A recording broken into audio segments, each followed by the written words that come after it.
Hello everyone, I'm Renu from Parth English classes. Today we'll study a poem.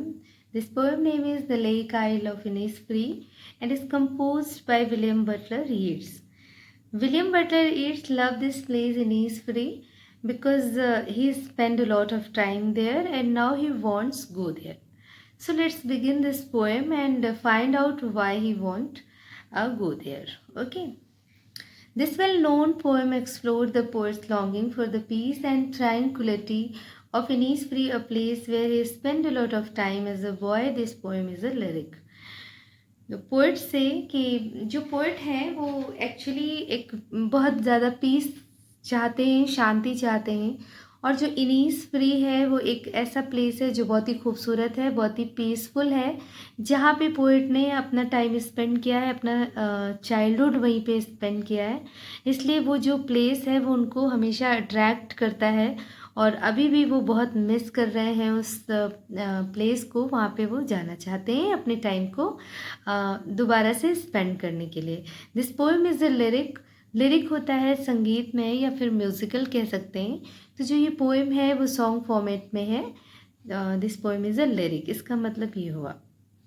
Okay, तो चलिए इसे detail में पढ़ते हैं और जो पोइट की ख्वाहिश है उससे जानते हैं हम लोग।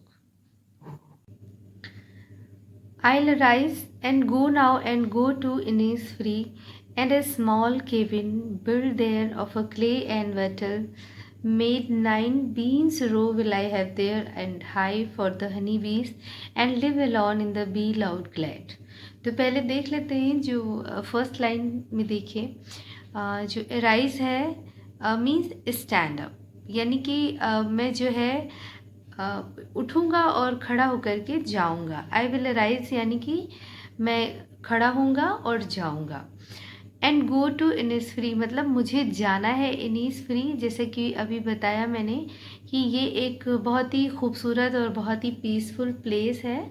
इनिसफ्री जो है एक जगह है जहाँ पे कि जो पोइट हैं बटलर यीट हैं वो जाना चाहते हैं। तो वो कहते हैं कि I will rise go now मतलब मैं खड़ा होऊंगा और मैं जाऊंगा इनिसफ्री जहाँ मैं जाना चाहता हूँ। एंड आई स्मॉल केबिन और क्या करूँगा, and A small cabin build their और वहाँ पे बिल्ड मतलब होता है बनाना, केबिन मतलब एक रूम, और मैं वहाँ पर एक छोटा सा रूम अपने लिए बनाऊँगा। कहाँ पर, इनिसफ्री में। ऑफ क्ले एंड बटल्स मेड, तो वो किससे बनाएंगे, जो अपना रूम बनाएंगे, जो अपने रूम की को प्रिपेयर करेंगे, वो कैसे बनाएंगे, उसको क्ले से बनाएंगे। एंड वेटल्स मेड, तो जो वेटल्स होता है वो twisted stick for making fence wall, वो टेढ़ी मेढ़ी लकड़ियाँ होती हैं, उन लकड़ियों से वो अपने घर को बनाएंगे और क्ले की हेल्प से, मतलब क्ले और टेढ़ी मेढ़ी लकड़ियाँ जिनसे कि वॉल बनाते हैं, फेंस बनाते हैं, उनसे जो है वो ट्विस्टेड थोड़ी सी होती हैं वो लकड़ियाँ, उनसे जो है वो अपना छोटा सा केबिन या फिर रूम अपना घर बनाएंगे। 9 beans row will I have there, और वहाँ पे मैं क्या मतलब वो खाने के लिए अपने क्या उगाएंगे, row 9 beans row will I have there, मैं वहाँ पे क्या उगाऊंगा, मैं अपने लिए वहाँ पे बीन्स उगाऊंगा। And hive for the honey bees, और जो हनी बीज हैं वहाँ पर हनी बीज की जो हाइव्स हैं उनसे मुझे, हाइव मतलब छत्ता होता है जो मधुमक्खी लगाती है ना, वो शहद मिलता है उनसे। तो वो कह रहे हैं वहाँ पे जो हनी बीज हैं उनके हाइव से मुझे हनी भी मिल जाएगा, बहुत स्वीट सा हनी खाने को मिल जाएगा, और बाकी तो मैं वहाँ पे बीन उगाऊंगा। And live alone in the bee loud glade, तो देखिए क्या कह रहे हैं कि एंड लिव अलॉन, और मैं वहाँ पर अकेला रहूँगा। बी लॉट ग्लैड होता है, इसका मीन्स है कि एक क्लियरिंग ओपन स्पेस, जो बी लॉट ग्लेड लिखा हुआ है इसका मीन्स है एक ओपन स्पेस, ठीक है, जहाँ पे कुछ भी नहीं है, बिल्कुल खुला खुला सा स्पेस है, बहुत ही खूबसूरत स्पेस है। तो देखिए पोइट ने क्या बताया है, मैं एक बार फिर से रिपीट कर दे रही हूँ इसको, कि मैं जाऊँगा, अब मुझे जाना है और मैं इनिसफ्री जाऊँगा, जो कि एक जगह है, बहुत खूबसूरत जगह है, मैं खड़ा होऊंगा और मैं वहाँ जाऊँगा। एंड मैं वहाँ पर अपने लिए एक केबिन, एक छोटा सा रूम बनाऊँगा। और वो जो रूम बनाऊँगा, जो अपना छोटा सा केबिन बनाऊँगा, वो किससे बना होगा? क्ले से और ट्विस्टेड जो वुड स्टिक होंगी उनसे बना होगा, यानी कि टेढ़ी मेढ़ी लकड़ियों से और क्ले की हेल्प से मैं वो रूम बनाऊंगा। और मैं वहाँ अपने लिए बीन्स उगाऊंगा और मुझे वहाँ पर हनी बीज से हनी भी मिल जाएगा। एंड लिव अलॉन, और मैं वहाँ पर खुले ओपन स्पेस में अकेला रहूँगा। ठीक है।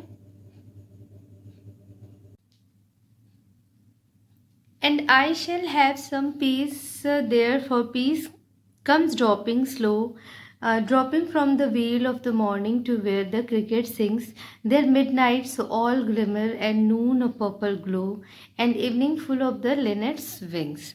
तो देखिए क्या पोइट क्या कहते हैं कि मुझे वहाँ पे बहुत कुछ शांति मिलेगी, उस जगह पे जो इनस फ्री प्लेस है, मुझे वहाँ बहुत शांति मिलेगी। और वो for piece come dropping slow, और जो वो पीस मिलेगी, जो शांति मुझे महसूस होगी, वो बहुत ही स्लोली स्लोली आएगी और वो स्लोली स्लोली मुझे अच्छा महसूस कराएगी, मुझे अच्छा फील कराएगी। लेकिन वो स्लोली स्लोली कैसे आएगी? देखिए वो नेक्स्ट लाइन में क्या बताते हैं। Dropping from veil of morning to where the cricket sing. देखिए ड्रॉपिंग फ्रॉम वेल, वेल होता है जो व्हील होता है a piece of a fine material worn by women to protect और कंसील द फेस। तो ये होता है कि एक आप पर्दा कह सकते हैं, एक जिससे कि लेडी जो है अपना फेस कवर करती है, सामने घूंघट कह सकते हैं। तो वो ये कह रहे हैं कि जब मॉर्निंग का टाइम है और जो क्लाउडी क्लाउडी सा एटमॉस्फेयर हुआ है, बिल्कुल धुंधला सा, तो उस वक्त ऐसा लगता है कि जैसे उसने कोई व्हील पहन रखा हो। जो मॉर्निंग है उसने, जैसे ऐसे लगता है, वो सुबह ऐसे लगती है जैसे उसने अपने आप को किसी घूंघट से या किसी भी उस घूंघट जैसी चीज़ से उसने अपने आप को कवर कर रखा है। तो वो क्लाउडी एटमॉस्फेयर जो है, वो जो होगा वो पोइट को बहुत ज़्यादा पीस देगा। वो जो एटमॉस्फेयर होगा वो उन्हें बहुत ज़्यादा पीस देगा। टू वेयर द क्रिकेट सिंग। अब क्रिकेट क्या है?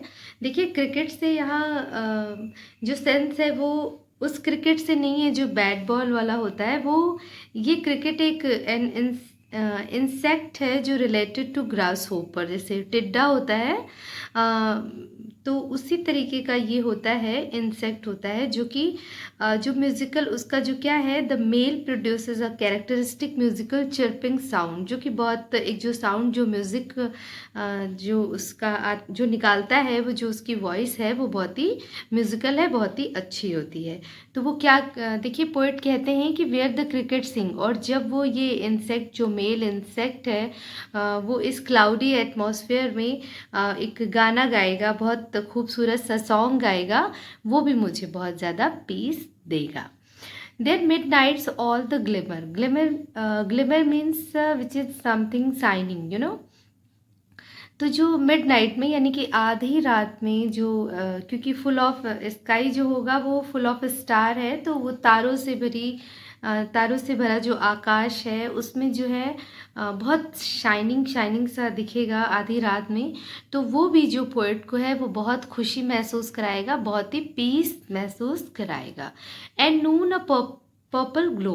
तो देखिए जो दोपहर होगी वो दोपहर बहुत ही पर्पलिश यानी कि बहुत ही खूबसूरत कलर, पर्पल तो वैसे भी बहुत खूबसूरत कलर होता है, तो जो सनलाइट होगी वो बहुत ही पर्पलिश होगी, बहुत ही ब्राइटनेस होगी, उसमें चमक होगी, लाइट होगी। तो ये जो सीन होगा और ये जो लाइट पर्पलिश लाइट और ये जो ब्राइटनेस होगी, ये भी जो है दोपहर की ये पोएट को बहुत ही ज़्यादा पीस फील कराएगी और उससे बहुत अच्छा महसूस होगा। And evening full of the Lynette wings जो ये लिनेट्स है ये एक जो है बर्ड है, small brown and grey bird with short beak. ये जो ब्राउन कलर की और ग्रे कलर की बर्ड है जो बहुत ही शॉर्ट बीक होती है उसकी, बहुत ही खूबसूरत बर्ड होती है ये। तो ये शाम के वक्त में जब वो स्काई में होगी, तो शाम के वक्त में इस लिनेट बर्ड को देख करके, जो कि बहुत ही खूबसूरत है और उसको देखेंगे जब पोएट तो वो भी उन्हें बहुत ही पीस फील कराएगी। I will rise and go now for always, night and day. I heard the lake water lapping with the low sound by the shore while I stand on roadway or the pavement gray. I hear it in the deep heart's core. तो देखिए क्या poet क्या कहते हैं इस stanza में। वो कह रहे हैं कि मैं जाऊंगा, मैं अब बिल्कुल मतलब वो अब रुकेंगे नहीं, और उन्होंने जो एक डिटर्मिनेशन होता है उनका, वो कह रहे हैं कि मैं अब जाऊंगा for always, night and day means कि 24 आवर उनके माइंड में सिर्फ एक ही बात है और एक ही जो उनकी विश है कि उन्हें वहाँ पे इनिस्फ्री जाना है, उस जगह पे जाना है। तो वो जाएंगे क्योंकि वो कहते हैं I hear the lake water. तो जो लेक वाटर है, जो उसका पानी है, लैपिंग होता है एक स्ट्रिकिंग या हिट करना या टकराना। तो जो लेक का वाटर है, lapping with low sound by the shore. शोर होता है तट या किनारा।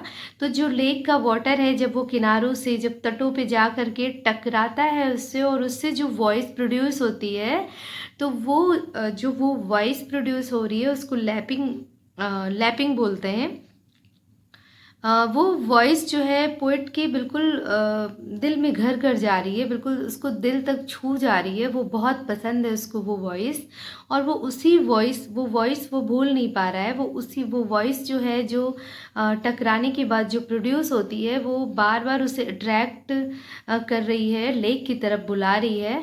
While I stand on the road वे, चाहे वो मैं रोड पर खड़ा हूँ, वो कहते हैं कि चाहे मैं रोड पर खड़ा हूँ और पेमेंट ग्रे या फिर पेमेंट पे खड़ा हूँ, कहीं पर भी मैं खड़ा हूँ, मुझे बस वही लेक की जो वॉइस है, जो लेक वाटर की जो वॉइस आती है, जो कि टकराने के बाद प्रोड्यूस होती है, तो वो मुझे बार बार अपनी तरफ अट्रैक्ट कर रही है। I hear it in deep heart core. तो हार्ट कोर का देखिए मतलब यहाँ पे क्या है कि बिल्कुल दिल की गहराइयों से, मतलब वो बहुत ही दिल की गहराइयों से जब वो सुनते रहते हैं हर वक्त, वो भूल नहीं पा रहे हैं उस वॉइस को। वो दिल की गहराइयों तक उनके जाती है वो वॉइस, और उन्हें बहुत ही ज़्यादा ये परेशान करती है कि वो फ़ौरन वहाँ पर जाएं। तो इस पोएम में जो बटलर रीड है, उन्होंने अपने दिल की फीलिंग्स, अपने हार्ट की फीलिंग्स शेयर करी है हम लोगों से, और बहुत खूबसूरत तरीके से इसको उन्होंने शेयर किया है।